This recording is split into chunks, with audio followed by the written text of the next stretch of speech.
વિદ્યાર્થી મિત્રો, આપણે એક યુનિટ પૂરું કર્યું ફેઝ રૂલનું. હવે આ ફેઝ રૂલ પછી ફિઝિકલ કેમેસ્ટ્રીની અંદર એટલે કે પેપર 5.5.5.5માં ક્રોમેટોગ્રાફી આવે છે. આ ક્રોમેટોગ્રાફી એટલે કે વર્ણલેખન, ગુજરાતીમાં એને વર્ણલેખન કહેવાય. વર્ણલેખન એ નામ ઉપરથી જ આપણને ખબર, વર્ણ એટલે રંગ અને એનું આલેખન, એ જુદા જુદા રંગ મળતા હોય એની ઉપરથી એ પદાર્થનું એનાલિસિસ કરીએ એને વર્ણલેખન કહેવાય. આ વર્ણલેખન અને એને ઇંગ્લિશમાં ક્રોમેટોગ્રાફી કહેવાય છે. આ ક્રોમેટોગ્રાફીની અંદર એ કેવી રીતે કરી શકાય અને એનો ઉપયોગ શું છે, એ આ બહુ જ સસ્તી અને સારી ટેકનિક છે. ઇન્ડસ્ટ્રીયલ એટલે કે રાસાયણિક ઉદ્યોગમાં પદાર્થ જ્યારે શોધાતો હોય, એટલે કે પદાર્થ જ્યારે પ્રિપેર થતો હોય અને એની પ્યોરિટી જોવા માટે આ ક્રોમેટોગ્રાફીનો બહુ જ સારી રીતે ઉપયોગ થાય છે. એમાં એ કેટલી ક્રોમેટોગ્રાફી આવે એ આપણા ભણવામાં આવશે, એ બધી હું તમને કહીશ. પણ એની શરૂઆત છે એ તમને થોડીક ડેફિનેશનથી કહું. ગતિમાન દ્રાવકની અસર, દ્રાવક હોય એનું ગતિ હોય, એની અસર બે મિશ્ર પદાર્થને કોઈ છિદ્રાળુ માધ્યમમાંથી તેમની વ્યક્તિગત વિભેદન ગતિ એટલે કે ડિફરન્શિયલ મૂવમેન્ટને કારણે અલગ પાડવાની, આ બે પદાર્થને અલગ પાડવાની વિધિને ક્રોમેટોગ્રાફી અથવા વર્ણલેખન કહે છે.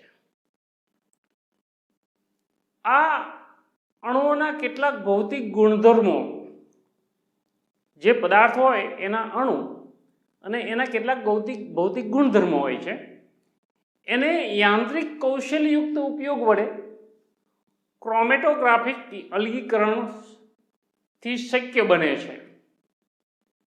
જેમાં મુખ્ય 3 ગુણ છે. એમાં કયા કયા 3 ગુણ છે? એક, પહેલું, અણુની દ્રાવણમાં ઓગળીને સૂક્ષ્મ વિભાજન, જુદા પડવાની વૃત્તિ, સૂક્ષ્મ વિભાજન. પદાર્થ ઉપર અધિશોષણ, એડસોપ્શન થવાની વૃત્તિ. અને બાષ્પ રૂપે રૂપાંતર થવાની વૃત્તિ. આ 3 મુદ્દા એની અંદર બહુ અગત્યના છે. એકબીજામાં અલ્પદ્રાવ્ય થતા હોય એવા દ્રાવકો લઈએ. એકબીજામાં અલ્પદ્રાવ્ય થતા હોય તેવા દ્રાવકો લેવાના અને એના મિશ્રણમાં કોઈ પદાર્થને ઓગાળવામાં આવે, તે પદાર્થ, આ બે દ્રાવકો, સપોઝ કોઈ પણ દ્રાવક હોય, પાણી હોય, આલ્કોહોલ હોય, એની સાથે બીજો બ્યુટેનોલ હોય, ઇથેનોલ હોય, જે કંઈ બે દ્રાવકો પણ આંશિક રીતે દ્રાવ્ય થયેલા હોય, તો આ બે દ્રાવકો વચ્ચે વિભાજન થાય છે. આ પદાર્થો આ બે દ્રાવક વચ્ચે વિભાજન થાય છે. આવી પ્રણાલીમાં 2 ફેઝ હોય છે. એક સ્ટેશનરી ફેઝ એટલે કે સ્થિર કલા, ફેઝને કલા કહેવામાં આવે છે ગુજરાતીમાં. સ્ટેશનરી ફેઝ એટલે કે સ્થિર કલા, અને એક ચલિત કલા એટલે કે મૂવિંગ ફેઝ.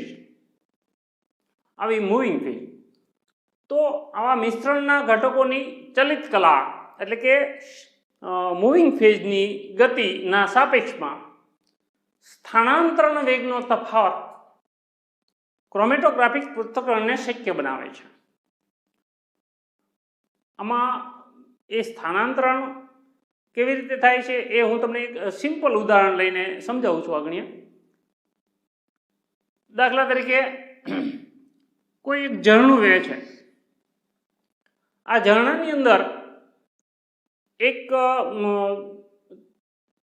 બાઉલની અંદર નાના મોટી ઘણા બધા પાર્ટિકલ વાળી રેતી લઈએ સપોઝ, અને એમાં પાણી નાખી દઈએ એટલે કે એને ડિઝોલ્વ કરી દઈએ. અને એ ઝરણામાં અહીંયા નાખી દઈએ તો એ ઝરણાની અંદર એ નાની મોટી ઘણી બધી રેતી હશે, પાર્ટિકલ ઘણા બધા હશે, નાના એમાં જે નાના પાર્ટિકલ હશે એ આ ઝરણા સાથે દૂર સુધી જશે, એનાથી સહેજ મોટા હશે એ થોડાક નજીક રહેશે, એનાથી મોટા છે એનાથી નજીક રહેશે. એમ ઘર્ષણથી અને એના માધ્યમને કારણે એ રેતી છે એ એક જગ્યાએ નહીં રહે, ધીમે ધીમે એ મૂવિંગ થશે અને જુદા જુદા ભાગમાં મળશે. તો આ છેલ્લી જગ્યાએ તમે જુઓ તો એ રેતી તમે શોધવા જાઓ તો અહીંયા એક સરખા પાર્ટિકલ મળશે, અહીંયા એક સરખા પાર્ટિકલ મળશે, અહીંયા એક સરખા પાર્ટિકલ, એમ જુદી જુદી જગ્યાએ જુદા જુદા પાર્ટિકલ આપણને મળે. તો એવી જ રીતે અહીંયા પણ આવું થઈ શકે છે.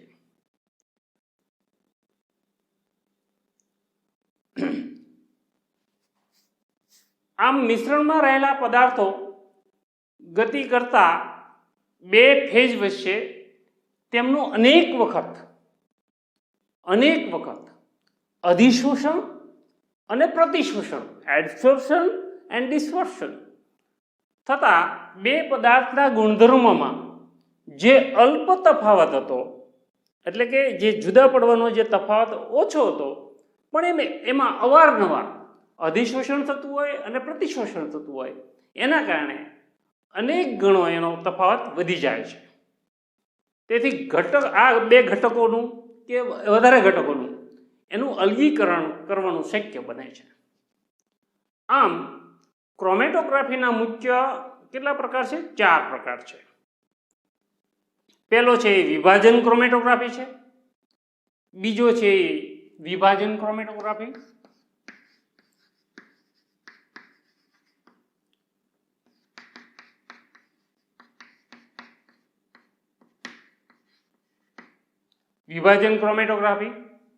બીજું છે અધિશોષણ,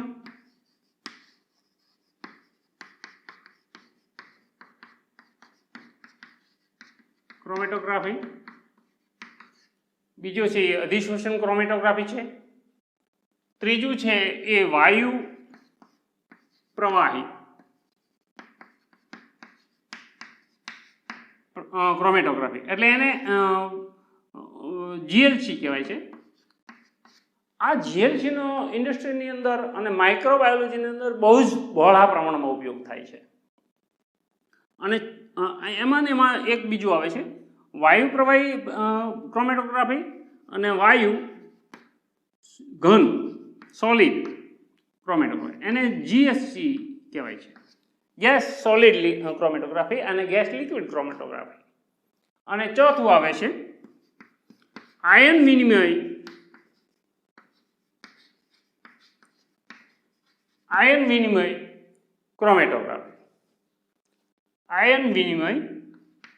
ક્રોમેટોગ્રાફી. આ 4 મુખ્ય પ્રકારો છે. તો એમાં આપણે વિભાજન ક્રોમેટોગ્રાફીમાં જોઈએ.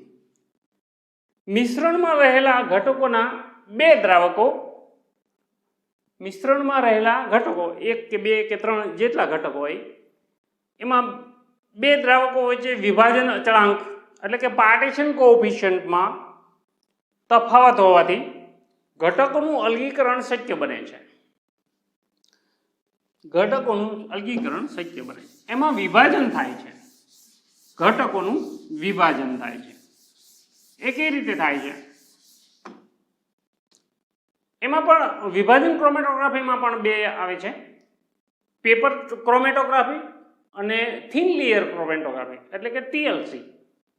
એમાં પેપર ક્રોમેટોગ્રાફી લઈએ તો એમાં પ્રાણીજ કોષ સેલ્યુલોઝ હોય, એ સેલ્યુલોઝમાં પાણી અને બીજા દ્રાવકો એના માધ્યમથી પદાર્થ છે એ એના છિદ્રો દ્વારા છૂટા પડે છે, અને એ એક મેથડ છે. અને ટીએલસી એટલે કે થિન લેયર ક્રોમેટોગ્રાફી, એમાં કાચની એક પ્લેટ હોય છે, આ કાચની પ્લેટ ઉપર એક પાતળું સ્તર થિન લેયર પાતળું સ્તર એલ્યુમિનિયમ, સિલિકા જેલ, એવા બાઇન્ડરવાળા પદાર્થ લગાડેલા હોય છે અને એમાં એ મીડિયા દ્વારા લિક્વિડ છે એટલે કે સોલ્વન્ટ છે એ ઉપર ચડે છે અને એની સાથે આ આયનો અથવા બીજા પદાર્થોને ઉપર ચડાવે છે એટલે એ ઇઝીલી એવી રીતે છૂટા પડી શકે. તો આવી રીતે ક્રોમેટોગ્રાફી એ શક્ય બને છે. આપણે સાદા રૂપમાં આપણે આ સમજાવીએ, પછી આપણે એક નમૂના રૂપે કોઈ પણ એક લઈશું. તો આપણે સાદી રીતે સમજાવવું હોય તો સપોઝ માનો કે એક વોટમાન પેપરની શીટ છે,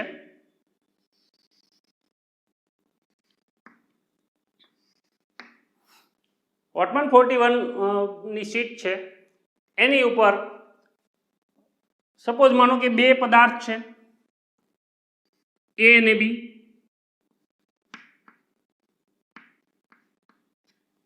આ એ અને બી, આ બે પદાર્થને તમે કોઈ સોલ્વન્ટની અંદર એને અનુરૂપ હોય એવા સોલ્વન્ટની અંદર મૂકો તો એ મૂકીએ ત્યારે આ પદાર્થ એ અને બી એમાં સ્પર્શ ન કરવા જોઈએ, એ સોલ્વન્ટની અંદર ડૂબી ન જવા જોઈએ, એ બહાર રહેવા જોઈએ.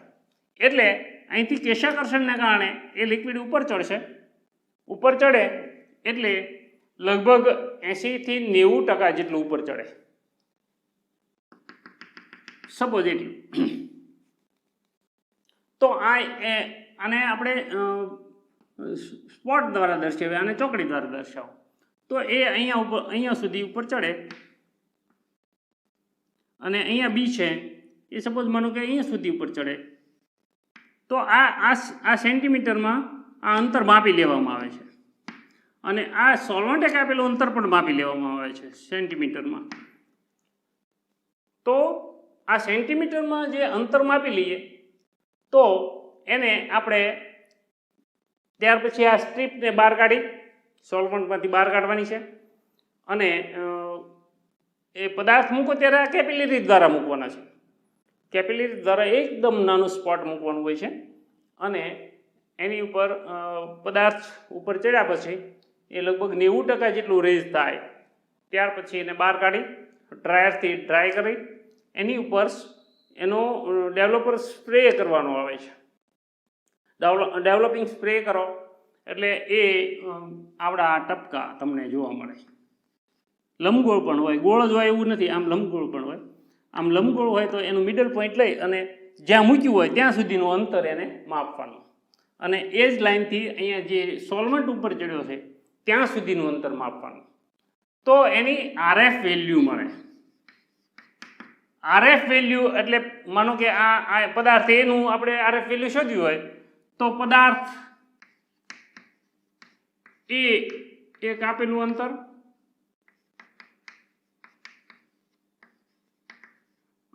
ભાગ્યા સોલ્વન્ટે એટલે કે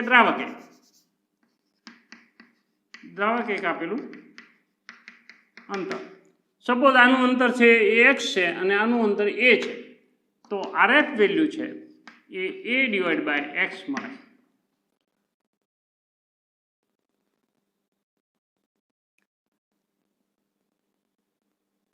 આ RF વેલ્યુ છે એ મળે.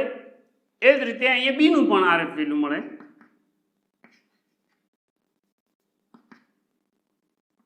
b/x.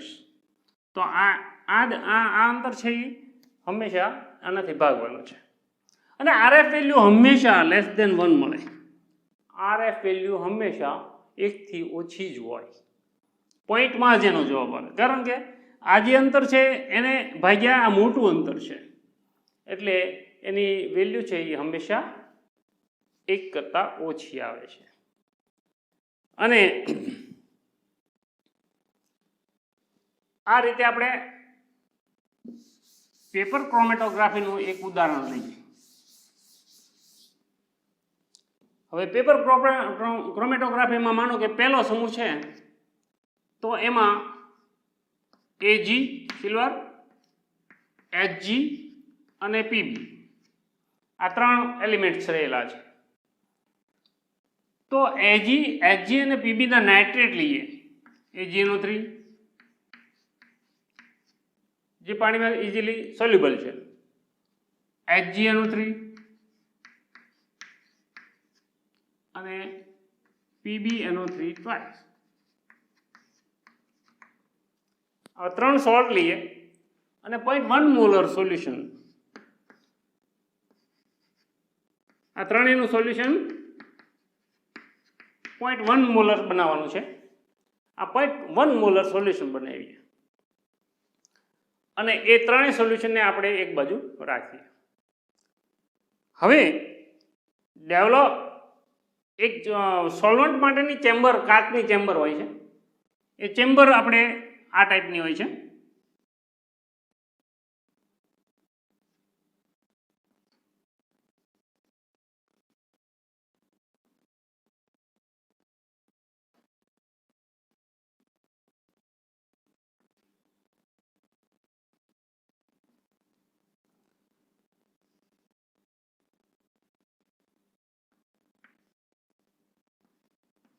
અહીં એક હુક હોય છે.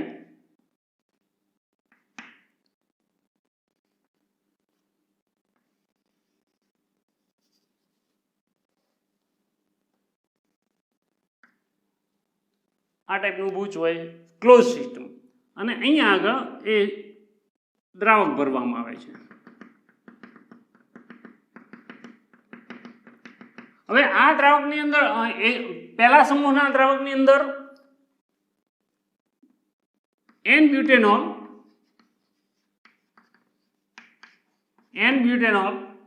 અને મંદ HNO3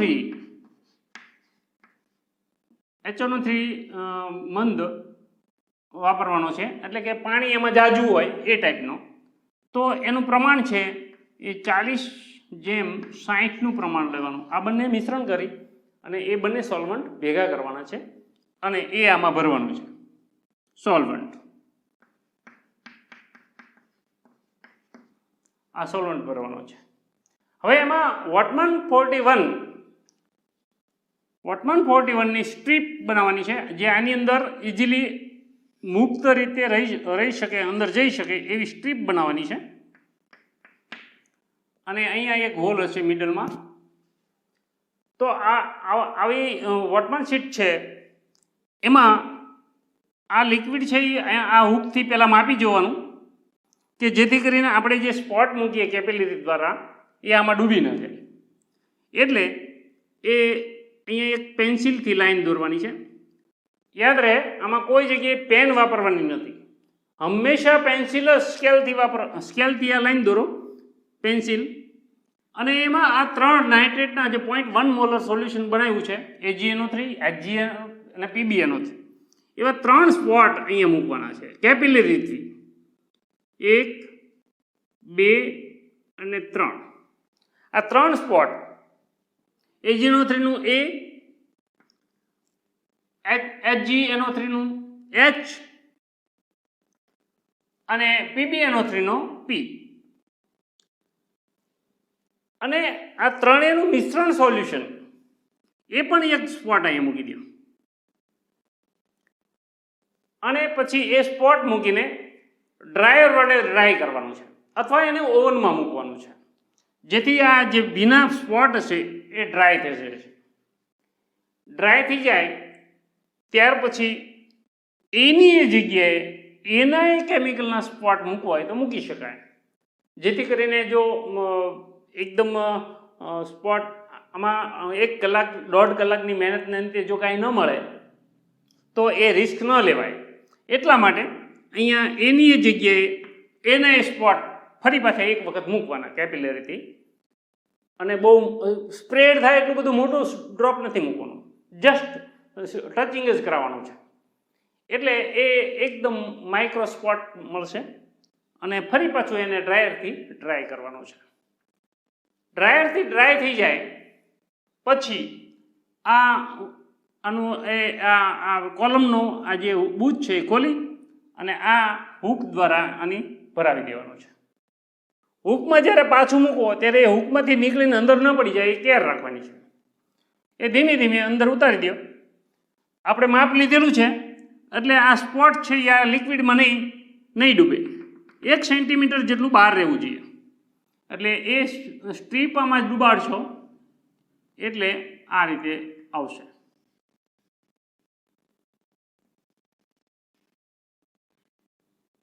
અને આપણા જે સ્પોટ મૂક્યા છે એ અહીંયા હશે ઉપર, લિક્વિડથી બહાર, જે સોલ્વન્ટ છે એની બહાર રહેશે. હવે એ જે દ્રાવક છે એ કેશાકર્ષણને કારણે એ આની ઉપર ચડવા લાગશે. ચડતા ચડતા લગભગ 90 મિનિટ જેવું થાય, અથવા સમય ઘણી વખત એવું બને કે એવો સોલ્વન્ટ હોય તો સમય કરતાં વહેલા પણ, એટલે 80 થી 90% જેટલો રેઝ થવા દેવાનો છે. અહીં સુધી 80 થી 90% રેઝ થઈ જાય પછી આ સ્ટ્રીપને બહાર કાઢી લેવાની છે. આ સ્ટ્રીપને બહાર કાઢી લેશો એટલે એને તમારે સૂકવવા દેવાની છે, કારણ કે એ લિક્વિડવાળી હશે. એ પણ બહાર કાઢો એ પહેલાં અહીંયા તમારે પેન્સિલ, આ લિક્વિડ ક્યાં સુધી ચડ્યું છે એ આ સુકાઈ જાય એ પહેલાં અહીંયા પેન્સિલથી માર્કિંગ કરી નાખવાનું છે. પેન્સિલથી માર્કિંગ કરી નાખો અને પછી એને બહાર કાઢી લો. ત્યાર પછી એને ઓવનમાં અથવા તો ડ્રાયરથી ડ્રાય કરી નાખો. ડ્રાયરથી ડ્રાય કરો ત્યારે પાછળ એકાદી બુક રાખવાની, અને ડ્રાયર જ્યારે ઉપરથી હવાનો સ્પ્રે થતો હોય ત્યારે એ પટ્ટી ઉડે નહીં એટલા માટે પાછળ એક બુક રાખવાની અને સ્પ્રે કરવાનો. સ્પ્રે કરશો એટલે શું થશે, આની ઉપર સ્પ્રે શેનો કરવાનો છે, જાયનેનોલ અથવા તો એમોનિયમ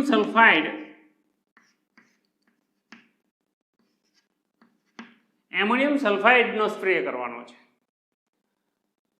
જાયનેનોલ એ પણ 0.1 નોર્મલનું સોલ્યુશન બનેલું હોય છે, અને અથવા તો એનો સ્પ્રે કરવાનો છે.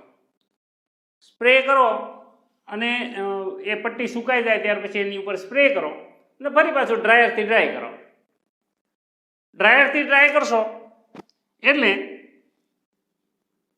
આ સ્પોટ છે એ આ રીતે ચડેલા હશે.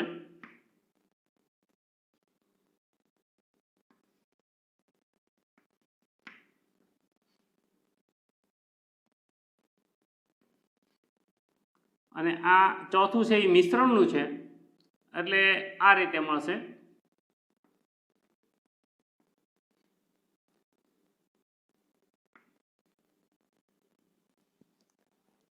આમ આ સ્પ્રે કરી અને જો સ્પોટ બરાબર ના દેખાય તો એને તમારે પોટેશિયમ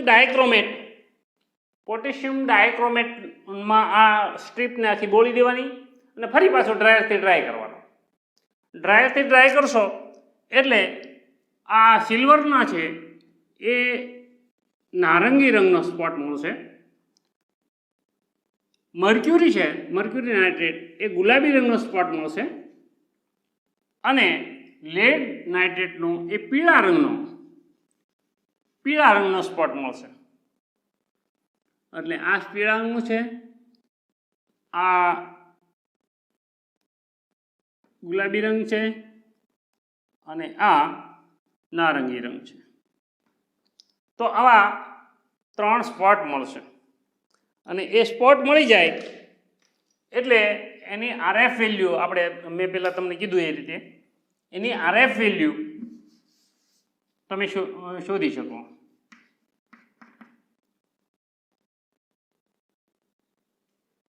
RF વેલ્યુનો જે મિનિંગ છે એ રેટેન્શન ફેક્ટર કહેવાય છે એને. અને રેટેન્શન ફેક્ટરને તમે આ રીતે લખી નાખો, આ એ એટલે કે એજીનું, એટલે આ પહેલું સ્પોટ એ લખો ને આપણે એજીની, સિલ્વર એટલે કે એજી એનું કાપેલું અંતર ભાગ્યા આ ટોટલ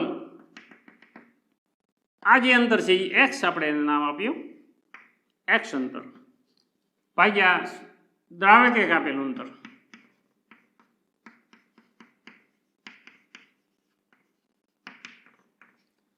એટલે કે એ ભાગ્યા એટલે એ જી ભાગ્યા એક્સ. તો એ અંતર છે એ 0.79 જેવું આવે છે. 0.79 જેવું આવે છે. ત્યાર પછી આ મર્ક્યુરીની આરએફ વેલ્યુ Hg એ કાપેલું અંતર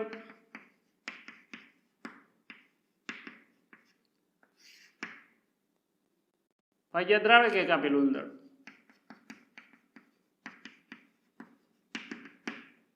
બરાબર Hg ભાગ્યા એક્સ જે હોય તો એનો જે આરએફ વેલ્યુ છે એ 0.85 જેટલું આવે છે. અને એ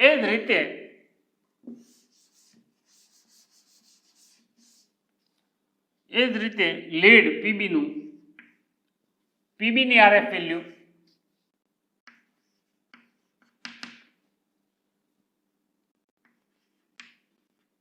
લીડ કાપેલું અંતર ભાગ્યા દ્રાવકે કાપેલું અંતર બરાબર પીબીનું અંતર ભાગ્યા એક્સ એટલે એ છે એ એનું વેલ્યુ છે 0.72. આનો એકમ કોઈ આવતો નથી કારણ કે આ સેન્ટીમીટર ભાગ્યા સેન્ટીમીટર ઉડી જાય એટલે આ આરએફ વેલ્યુ એની ગણાય. આમ આ જ રીતે ગ્રુપ આ જે એક ગ્રુપ પહેલા ગ્રુપનું આપણે કર્યું એ જ રીતે second A second B third group third A third B ચોથું કેલ્શિયમ બેરિયમ સોડિયમ પાંચમું અને છઠ્ઠું આવી રીતે બધા જ ગ્રુપનું આવી રીતે આપણે આરએફ વેલ્યુ શોધી શકીએ એટલે બધા એલિમેન્ટ્સનું આ રીતે શોધી શકાય. એ જ રીતે ઓર્ગેનિક પદાર્થમાં એમિનો એસિડ આવે છે તો એમિનો એસિડનું પણ આ રીતે આપણે શોધી શકીએ જેમાં એ આપણે એમિનો એસિડનું આપણે લઈશું હવે પછી આની પછીના પહેલામાં લેક્ચરમાં ત્યારે હું તમને કહીશ કે એ એમિનો એસિડના પણ એ રીતે આ જ રીતે શોધવાના હોય છે અને એમાં એનું રિએક્શન નીન હાઇડ્રીન સાથે કેવી રીતે થાય અને વાયોલેટ કલરના સ્પોટ મળે એ કેવી રીતે બને પણ એની મેથડ આ જ છે. હવે એક બીજી મેથડ તમને કહું આની આ મેથડ આ સિલિન્ડ્રિકલ કહેવાય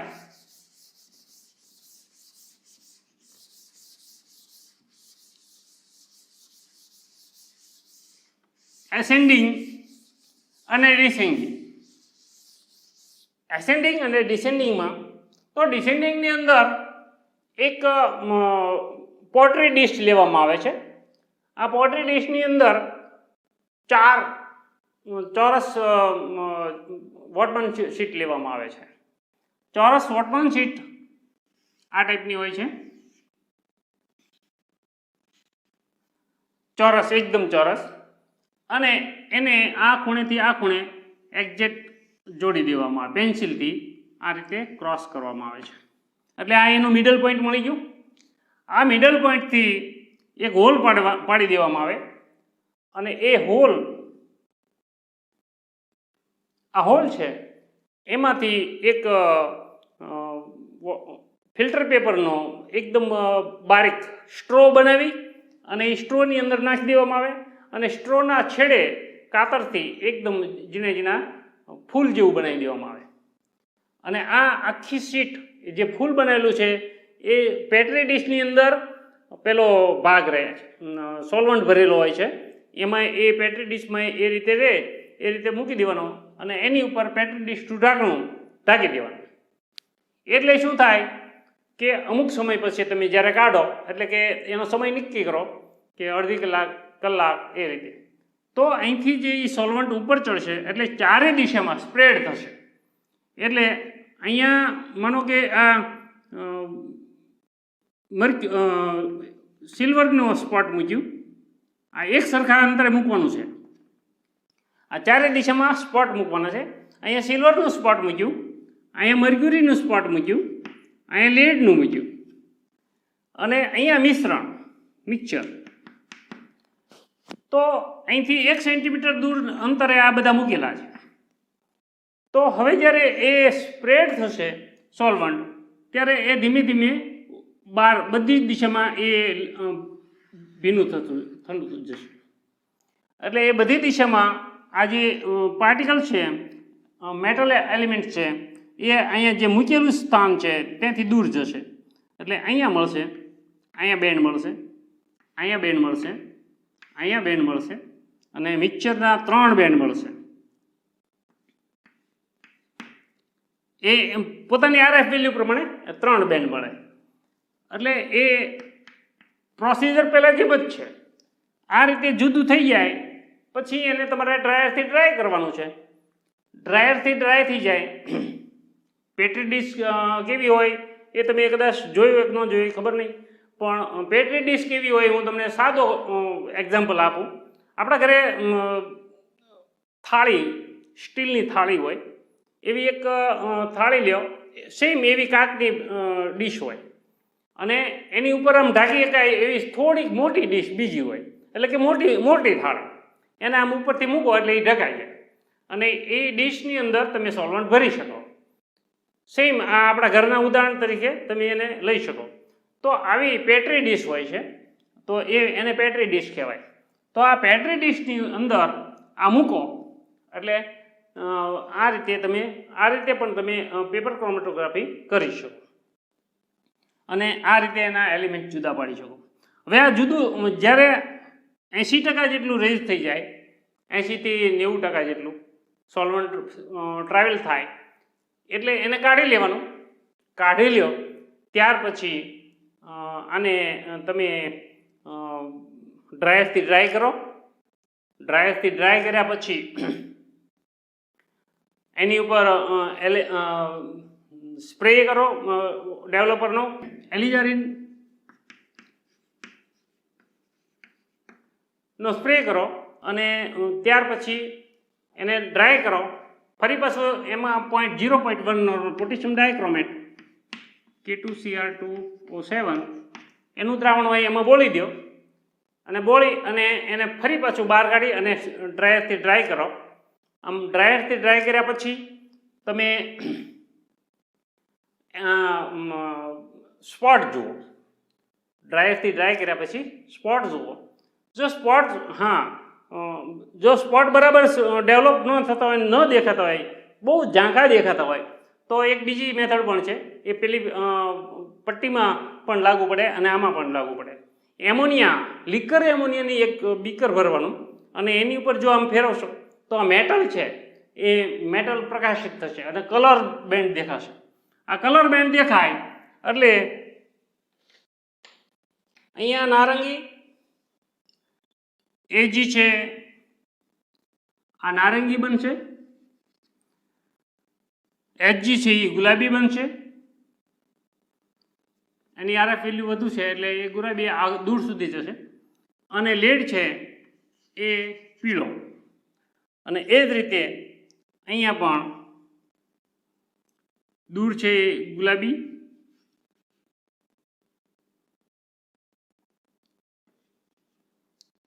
નારંગી અને પીળો.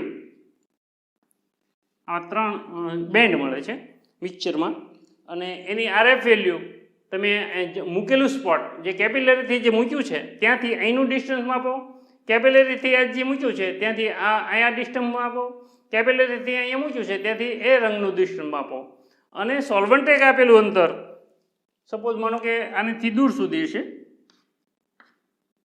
તો એ સોલ્વન્ટે કાપેલું અંતર પણ માપી લો અને એની ઉપરથી તમે દરેકની RF વેલ્યુ પહેલાંમાં જેમ શોધી એ જ રીતે મેળવી શકો છો.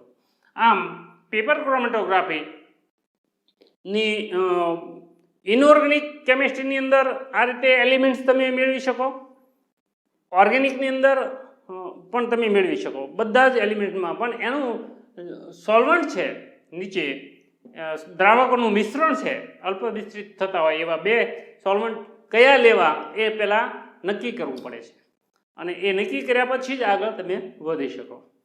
આ રીત એટલી બધી સસ્તી અને સારી છે કે કોઈ પણ અજ્ઞાત પદાર્થની RF વેલ્યુ પણ તમે મેળવી શકો છો. હવે તમને એમ થાય કે આમાં આ તો પ્યોર પદાર્થની જ વાત થઈ, પણ મિશ્રણ પદાર્થ હોય એને છૂટો પડવો હોય તો પણ આ ટેકનિક વધારે ઉપયોગી છે. પ્યોરિટી જોયું હોય, પ્યોરિટી મીન્સ માનો કે તમે કોઈ પ્રોડક્ટ બનાવી છે, એ પ્રોડક્ટ પ્યોર છે કે એમાં ઇમ્પ્યોરિટી છે એ જોવું હોય તો પણ આ ટેકનિક બહુ જ ઉપયોગી છે. એટલા માટે કે જો પ્યોર પ્રોડક્ટ હોય તો એનું સ્પોટ સિંગલ સ્પોટ મળે, પણ જો એમાં ઇમ્પ્યોરિટી હશે તો એક કરતાં વધારે સ્પોટ મળશે. એટલે એમ સાબિત થાય કે ભાઈ આમાં પ્રોડક્ટ છે એ આપણી પ્યોર પ્રોડક્ટ ઉપરાંત બીજી ઇમ્પ્યોરિટી પણ અંદર છે, એ આની ઉપરથી તમે ચેક કરી શકો.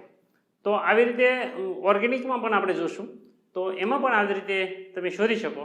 અને અત્યારે આપણે આ સિવાયના ગ્રુપ માટે આ પહેલાં ગ્રુપનું લીધું, હવે group 2A, 2B, 3A, 3B, 4, 5 આ બધા જ ગ્રુપનું હવે પછી હું તમને સમજાવું છું ટેબલ, એ રીતે આપણે એને જોશું. આમ સમૂહ 1માં AG, HG અને PBના આપણે જે રીતે ક્રોમેટોગ્રાફી જોયું એ જ રીતે સેકન્ડ A સમૂહમાં બિસ્મથ, કોપર, કેડમિયમ, લેડ અને મર્ક્યુરી એના પણ એ જ રીતે જોઈ શકાય. એમાં દ્રાવક તરીકે બ્યુટેનોલ અને HCl વાપરવાનો છે, જ્યારે ડેવલપર તરીકે ડાયઇથાઇલ ડાયથાયોકાર્બોમેટ વાપરવાનો છે. એ ડાયઇથાઇલ ડાયકાર્બોમેટનો આપણે સ્પ્રે કરવાનો હોય છે, અને સ્પ્રે કર્યા પછી એને ડ્રાય કરી અને સૂકવવાનું. જ્યારે એ રીતે કરશો તો એના સ્પોટ મળશે. એ સ્પોટ મળે એ પ્રમાણે તમે એની RF વેલ્યુ શોધી શકો. ત્યાર પછી સેકન્ડ બીમાં પણ એન્ટીમની, આર્સેનિક અને સ્ટેનસ આ 3 એલિમેન્ટ છે. તો આ ત્રણેય એલિમેન્ટ્સનું પણ એ જ રીતે આપણે મેં તમને આગળના સમૂહમાં જે રીતે શીખવાડ્યું એ જ રીતે વાપરવાનું છે. પણ એને નીચે દ્રાવક તરીકે વાપરવાનો છે એ એસિટોન અને એસિટાઇલ વાપરવાનો છે, એસિટાઇલ એસિટેટ વાપરવાનો છે. આ એસિટોન અને એસિટાઇલ એસિટેટ છે એ વાપરી અને જ્યારે એનું પૂરેપૂરું 90% જેટલું અપ થાય, સોલ્વન્ટ ચડી જાય, ત્યાર પછી સ્ટ્રીપને બહાર કાઢી ડ્રાયરથી ડ્રાય કરી અને ડાયથાયાઝોનનો સ્પ્રે કરવાનો છે. ડાયથાયાઝોનનો સ્પ્રે કર્યા પછી ફરી પાછું એને ડ્રાયરથી ડ્રાય કરી અને સૂકવશો એટલે એ તમને સ્પોટ મળશે. જો આ સ્પોટ વ્યવસ્થિત ન મળે તો મેં તમને પહેલી જ વખતે કીધું એ પ્રમાણે એક બીકરમાં લિકર એમોનિયા લેવાનો અને આ લિકર એમોનિયાની ઉપર સ્ટ્રીપ અથવા વોટપન શીટ છે એમ ફેરવશો તો એ તમને એના સ્પોટ મળશે. ત્યાર પછી છે ત્રીજા અસમૂહ માટે એલ્યુમિનિયમ, ફેરિક અને ક્રોમિયમ. એમાં તમારે દ્રાવક તરીકે મિથેનોલ અને HCl નું મિશ્રણ લેવાનું છે, અને એમાં પણ એલિઝારિન છે એ તમારે વાપરવાનું છે. અને એલિઝારિન છે એને સ્પ્રે કરી અને મેં તમને કીધું એ જ રીતે એ સ્ટ્રીપને બહાર કાઢી ડ્રાયરથી ડ્રાય કરી અને સ્પોટ મેળવવાનો છે. એ જ રીતે થર્ડ બી સમૂહમાં ઓર્ગેનિક સોલ્વન્ટ તરીકે એસિટોન છે, CH3COCH3 એસિટોન વત્તા HCl નું મિશ્રણ લેવાનું છે અને એને તમારે દ્રાવક તરીકે વાપરવાનું છે. અને એમાં ડાયથાયાઝોન ડેવલપર તરીકે વાપરવાનો, એનો સ્પ્રે કરવાનો છે. એટલે કે એ સ્પ્રે કેવી રીતે કરવાનો, આગળની ઉપર કીધું એ જ રીતે 90% જેટલો એ જે દ્રાવક છે એ ઉપર ચડી જાય ત્યાર પછી સ્ટ્રીપને બહાર કાઢવાની, ડ્રાયરથી ડ્રાય કરવાની અને ડાયથાયાઝોનનો સ્પ્રે કરવાનો, એટલે સ્પોટ મળશે. સ્પોટ ન બરાબર મળે તો એમ મેં તમને કીધું એ પ્રમાણે લિકર એમોનિયાની ઉપર એને મૂવમેન્ટ કરવાનું છે. ચોથા સમૂહની અંદર કેલ્શિયમ, બેરિયમ અને સ્ટ્રોન્શિયમ, એમાં પણ દ્રાવક તરીકે એસિટોન અને HCl નું મિશ્રણ વાપરવાનું છે અને એમાં મેગ્નેશિયમનો સ્પ્રે કરવાનો છે. મેગ્નેશિયમનો સ્પ્રે કરશો એટલે તમને એના સ્પોટ મળશે. પાંચમા સમૂહની અંદર મેગ્નેશિયમની અંદર મેગ્નેશિયમનો સ્પોટ મૂકો અને એમાં દ્રાવક તરીકે એસિટોન અને HCl વાપરવાનો અને એમાં પણ તમારે એ સ્ટ્રીપ મૂકો જ્યારે એ 90% જેટલી રેસ થાય ત્યારે એની ઉપર એ સ્ટ્રીપને બહાર કાઢી અને ડ્રાયરથી ડ્રાય કરવાની અને એની ઉપર ડેવલપરનો સ્પ્રે કરવાનો છે. એમાં પણ ડેવલપર તરીકે સોડિયમ રોડિઝોનેટ છે એનો સ્પ્રે. આ જેટલા ડેવલપર છે એ બધા 0.1 મોલર સોલ્યુશનના બનેલા હોય છે અને જે સોલ્યુશન બનાવેલા છે એ પાર્ટ પર બિલિયનમાં પણ હોઈ શકે અને 0.1 મોલરના સોલ્યુશનમાં પણ હોય છે.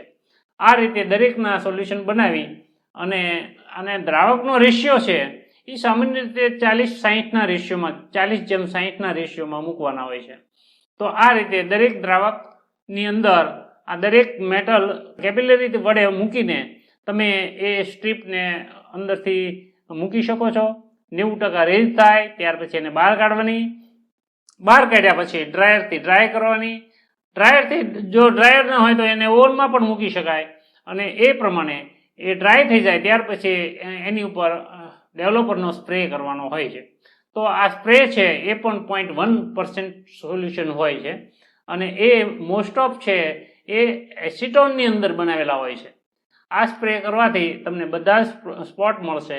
એસિટોન જેવું ઉડે એટલે તરત જ તમને સ્પોટ મળે અને સ્પોટ મળે ત્યાર પછી તમે સ્પોટથી મૂકેલી જગ્યા ઉપર જ્યાં આગળ તમે સ્પોટ મૂક્યું ત્યાંથી એ રેઝ થયો એ ડિસ્ટન્સ માપો, તમારું દ્રાવકે આપેલું અંતર માપો, એટલે જે પદાર્થ મૂક્યો છે એ ડિસ્ટન્સ ભાગ્યા દ્રાવકનું અંતર માપશો એટલે તમને RF વેલ્યુ મળશે.